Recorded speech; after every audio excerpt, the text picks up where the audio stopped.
Bismillahirrahmanirrahim warohil kudus al-ilahul wahid. Demi nama Bapa, Putra, dan Roh Kudus ketiganya yang esa. Amin.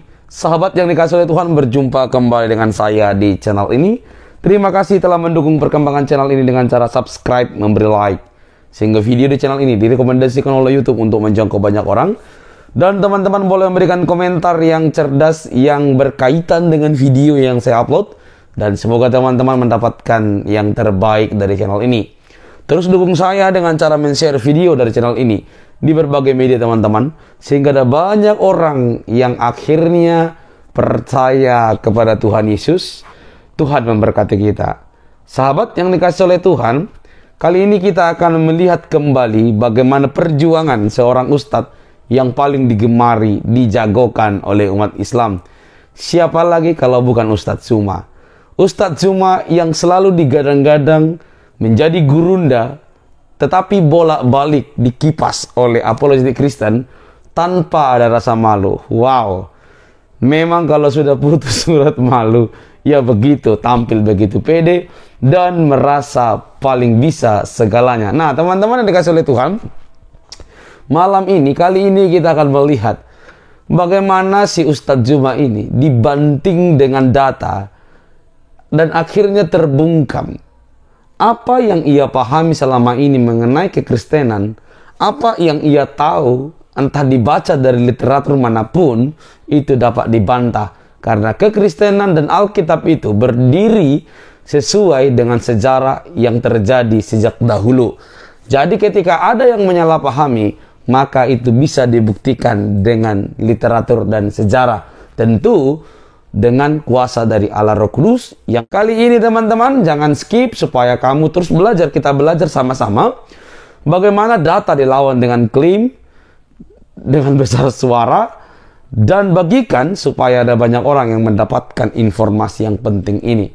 Ini teman-teman, lihat teman-teman videonya.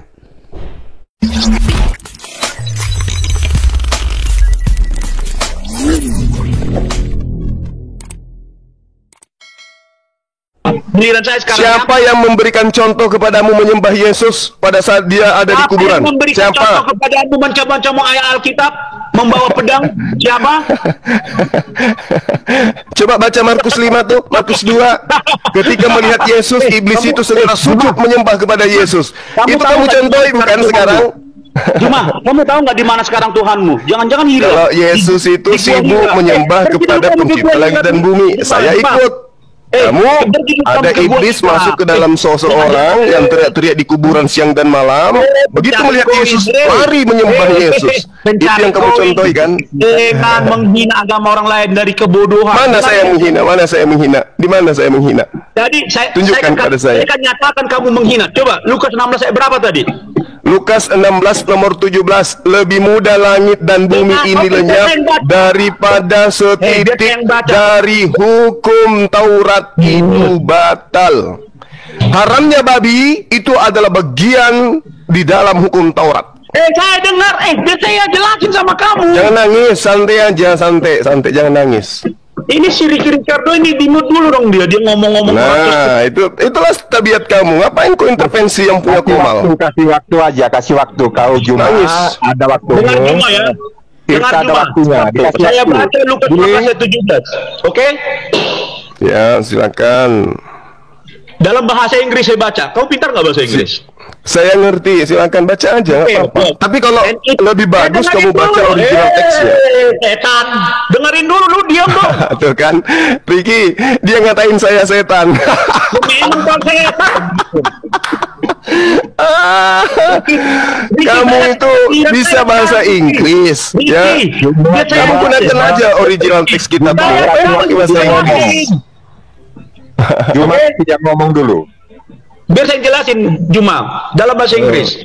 Yes, And it is easier for heaven and earth to pass than one title of the law to fail. Bukan Torah, the law. The law, the law itu apa? Itu apa? The law itu apa? Torah dalam bahasa Inggris. Torah itu apa? Torah dalam bahasa Inggrisnya apa? Torah. You know? Dalam bahasa Inggris Torah apa? Hukum-hukum itu bahasa Inggrisnya apa? Torah. mulai nakal kamu ya. Siapa sekarang yang jadi iblisnya? Ayo. Siapa yang sekarang jadi iblisnya? Ayo. Dengarin cuma saya jelaskan kepada kamu. Di dalam perjanjian lama ada hukum Taurat, ada the law, hukum Tuhan. Di mana hukum Tuhan itu? Itu yang jadi haramnya babi itu bukan hukum Tuhan. Kamu itu diam dulu. Kamu diam dulu. Haramnya babi itu bukan hukum Tuhan. Kan katanya tadi giliran saya ngomong lu bantah-bantah anak iblis. Ngatain lagi saya iblis. Memang kamu anak iblis. Ngatain setan, ngatain iblis. Memang iya. Ciri-ciri anak iblis. Aturan tapi dia nginjak-injak aturan sendiri. Kita sepakat sama-sama dulu, hindari kata-kata yang menghujat ya. Artinya di sini kita paparkan keilmuan masing-masing ya. Yang jelek juga melihatnya menarik buat untuk disimak begitu. Kasihan sih. Kasih waktu cuma nantang tapi salah orang. 5 menit, Tirta 5 menit. Jadi enak, jangan saling potong ya.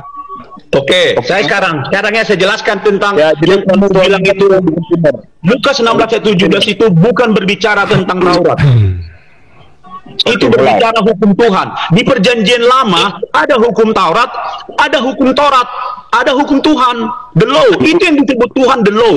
Hukum Tuhan itu dimaklumkan seperti kepada Jeremia, Yesaya. Dan Taurat dimaklumkan kepada si Musa untuk orang-orang Israel. Biar kamu paham, membedakan. Itu bukan Taurat, itu the law. Biar kamu tahu Tuhan itu tidak terikat dengan hukum Taurat. Kamu mengatakan Yesus melarang orang Kristen makan babi, tidak pernah dilarang Yesus. Kamu itu dusta. Dan itulah kekayaanmu, dan itulah hasil makanmu, hasilnya dari dusta. Juma. Ciri-ciri iblis adalah apa? Dia mendustai firman Tuhan biar boleh makan. Itu ciri-ciri iblis. Makanya saya bilang kamu anak iblis, anak setan. Dan pengikut-pengikutmu suka dengan dusta. Saya tidak suka dengan dusta. Kenapa? Saya tidak suka mengutip-ngutip Al-Quran, karena saya tahu apa itu Al-Quran. Saya hanya melihat perilaku-perilaku Islam seperti kamu. Saya tidak perlu baca Al-Quran. Nek saya bertahu. Tapi kamu tertarik membaca Alkitab. Kenapa kamu nggak jadi murtadin saja? Semua yang kamu bilang itu adalah bohong dan dusta. Semua yang kamu paparkan kepada teman-teman saya dan yang didengarkan pengikutmu, dusta. Saya simpulkan dusta. Kamu tidak paham tentang Yesus. Kamu tidak paham tentang Alkitab. Kamu hanya pintar, bacot, dan comot-comot. Belum 5 menit, kamu diam di situ Juma. Biar saya telanjangi kamu. Tuhanmu aja belum dapat sampai sekarang. Kamu pergi dulu ke Gua Hira sana. Cari Tuhanmu lagi yang ditemui si Muhammad. Jangan-jangan masih di situ dia. Kamu ini mau kau kotori orang dengan ajaran-ajaran palsumu itu. Al-Quranmu itulah kamu baca. Tuhanmu hanya bisa berbahasa Arab, dan kemampuan Tuhanmu hanyalah memberi kitab. Kemampuan Tuhan saya berjalan di atas air, Tuhanmu tidak bisa. Kemampuan Tuhan saya Yesus membangkitkan orang mati, Tuhanmu tidak bisa. 1000 kosong. You know Juma, malu kau mencari koin. Ilmu mau kau tawarkan sama saya, anak Yesus nih. Biar kamu tahu kenapa saya begini. Kepada iblis Tuhan Yesus tidak kompromi. Dia hardiknya iblis. Malu kau berhadapan dengan saya. Semua isi Alkitab yang kamu kutip dan yang kamu bagikan kepada teman-teman dan yang dibawa ini, yang memberi kamu koin, malu sama kamu. Dusta itu semua. Yesus katakan iblis itu pendusta, pencuri, pembunuh. Itu yang dilakukan teman-temanmu, membunuh karakter, menutup gereja, melarang orang yang beribadah. Makanya saya tak perlu membaca Al-Quran. Saya melihat perilaku Islam. Mereka kehilangan figur kebenaran. Tidak ada figur kebenaran di antara kalian kawan. Siapa kebenaran? Muhammad, dia hanya membawa pedang. Allah tidak pernah nyata. You are fake. You know that? That's enough for me. You are idiot. Cuma. Oke. Nah, masih ada waktu sekitar 1 menit lagi. Apa cukup itu untuk sekarang bahwa Tuhan Yesus tidak pernah mengatakan orang Kristen melarang memakan babi. Itu dusta kamu ya, Juma. Dan saya tidak terikat dengan hukum Taurat. I am free like my Jesus free. Oke, Bang Tirta, pas waktunya 5 menit. Sekarang kita ke Ustadz Zuma coba. Oke, gini ya. Tirta tadi udah memaparkan tentang Yesus, bahwa bahwa Yesus adalah Tuhan dan juru selamat menurut Alkitab, dan kemudian Juma juga bisa paparkan bahwa Juma pengikut Yesus menurut versi Al-Quran gitu. Jadi biar adil gitu ya. Jadi biar nggak cumut-cumut ayat Bang Juma. Jadi karena Tirta nggak mau cumut-cumut ayat Al-Quran, Bang Juma juga jangan cumut-cumut ayat Alkitab seperti itu, supaya argumen ini sama-sama dari keyakinan masing-masing seperti itu. Jadi biar adil. Oke, silakan. Iya. Jadi kelicikan yang terstruktur ya. Itu bukan Taurat. Emang Taurat itu pikir hukum siapa? Udah cukup waktu. Oke. Sabar yuk, sabar yuk John, sabar. Masih lama, baru ada 3 menit. Udah cukup waktunya. Gimana sih lo? Kok jadi kepanasan semua ini? Jadi gini, pemakan babi kok gitu? Bang. Belum saatnya Tuhan datang menghanguskan kamu. Belum, sabar. Tenang dulu, tenang. Belum saatnya Tuhan datang menghabiskan kamu. Sabar. Kamu hanya penjual dusta. Loh, dalil aku baca dalil kok dibilang pendusta. Memang berat. Tuhan hadapi saya yang berat. Diam, biar saya bantah. Memang berat. Kamu berat hadapi saya. Saya paham Bible, kamu kagak. Tadi bilang ngomong rocos terus. Oke, saya belum habis waktu. Gimana sih? Masih ada waktu saya. Kan John Peter yang melihat waktu. John Peter lagi, itu kan sebangsamu, sebangsa setanah airmu. Jadi dalil di dalam Yesaya 66 itu menggambarkan nasib seseorang yang makan babi kelak di hadapan Tuhan itu dihanguskan. Paham? Oke, silakan Anda nangis. Silakan. Diam dulu. Tertatip, diam dulu, Bang. Diam dulu. Iya. Saya bilang tadi silakan menjelaskan, tetapi sesuai dengan iman masing-masing, Alkitab masing-masing. Seperti itu. Jangan misalnya gini, rumah saya menjelaskan rumah orang menjelaskan rumah saya, nggak bisa. Karena yang tahu rumah yang di sebelah ya tuan rumah itu sendiri, nggak bisa. Oh, belum tentu, Bang. Belum tentu Anda lebih tahu Bible daripada saya. Boleh diuji. Juma harus mengikuti aturan yang ditentukan. Anda hanya berdasarkan imani saja, saya berdasarkan ilmu, itu beda. Kalau Anda tidak berani, Juma, lebih baik Anda turun. Kalau Anda tidak berani, Kok Anda berani? Saya datang ke sini karena saya kagak berani. Anda pakai dalil Al-Quranmu, jangan bawa kitab Tirta. Kenapa berani? Contoh Bang, berani nggak kamu? Bang Juma gitu. Beranilah. Tapi kan sekarang Anda itu di awal tadi kita sudah menjelaskan siapa pengikut Yesus. Nah, ajaran Anda makan babi, Yesus mengharamkan babi. Tuh, makanya kau pakai dalilmu, tunjukkan di dalam ayat Al-Quranmu, biar enak kita. Jangan kau. Tadi kan saya sudah baca, Nabi Isa itu adalah hamba Allah yang datang kepada Bani Israel. Nah, itu kan si Tirta mengatakan itu untukmu. Jadi buat apa dialog kalau begitu? Mending saya di internal Islam kalau gitu. Ini kita lintas agama, Bu.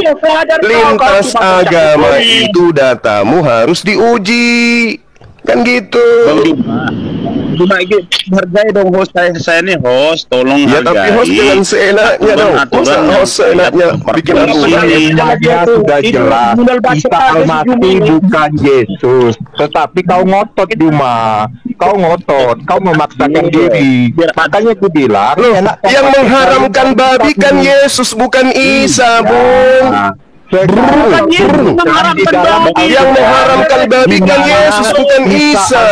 Melarang memakan babi. Kau tunjukkan di Al-Quranmu. Ayo, tunjukkan. Ya, Al-Quran itu sudah sangat jelas mengatakan bahwa dia datang untuk Bani Israel. Kau tunjukkan di dalam Al-Quranmu di mana Isa Al-Masih melarang makan babi. In huwa illa abdun al'amna alaihi wa ja'alnahu matalan li bani Israel. Oke? Paham? Tunjukkan di surat mana di dalam Al-Quranmu Isa Al-Masih melarang memakan babi, Juma. Jangan bagi-baginya. Pendusta didengar. Beginilah yang merusak negara ini. Dusta itu gampang sekali dikonsumsi. Loh, kok nangis, Bung? Kok Bukan nangis? saja, Juma, di mana di dalam ayat Al-Qur'anmu Isa Al-Masih Bismillahirrahmanirrahim. Dengarkan ayatnya, dengarkan ayatnya, dengarkan ayatnya. Bismillahirrahmanirrahim. Wa iz qala Isa ibnu Maryam ya bani Israil inni rasulullah ilaikum musaddiqan lima baina yadayya minat Tawrah wa mubasysyiran bi rasul يأتي من بعد اسمه أحمد فلما جاءهم بالبينات قالوا هذا سحر مبين. Loh, ada apa sih? Dalam nama Yesus. Loh, ada apa sih? Saya kan diminta dalil, Bung. Anda minta saya bacakan ayat dari Al-Quran. Anda kenapa kesurupan? Bukan, saya disuruh Tuhan mengusir setan. Saya disuruh Tuhan mengusir setan. Kenapa kau yang sewot? Saya diperintahkan Yesus mengusir setan. Di mana dalilnya tuh? Di mana dalilnya? Markus 16 ayat 17. Inilah tanda orang yang percaya dalam namaku, mereka akan mengusir setan. Ya, baik, baik, Bang, baik. Makasih. Bu, kalau diskusi kita seperti ini tidak jadi berkat. Saya sampaikan lagi, tidak akan menambah wawasan. Nanti kalau Tirta juga saya lagi menjelaskan, tolong mulutnya itu di borgol. Silakan. Nah, dengerin saya baca Matius 7:21. Bukan setiap orang yang berseru-seru Tuhan, Tuhan akan masuk dalam kerajaan sorga, melainkan dia yang melakukan kehendak Bapakku yang di sorga. Pada hari terakhir banyak orang akan berseru. Kan ini dengerin ya bedanya. Bukan setiap orang yang berseru-seru Tuhan, Tuhan masuk dalam kerajaanku, tetapi dia yang melakukan kehendak Bapakku. Pada hari terakhir banyak orang akan berseru kepadaku. Tuhan sedang menjelaskan situasi zaman terakhir.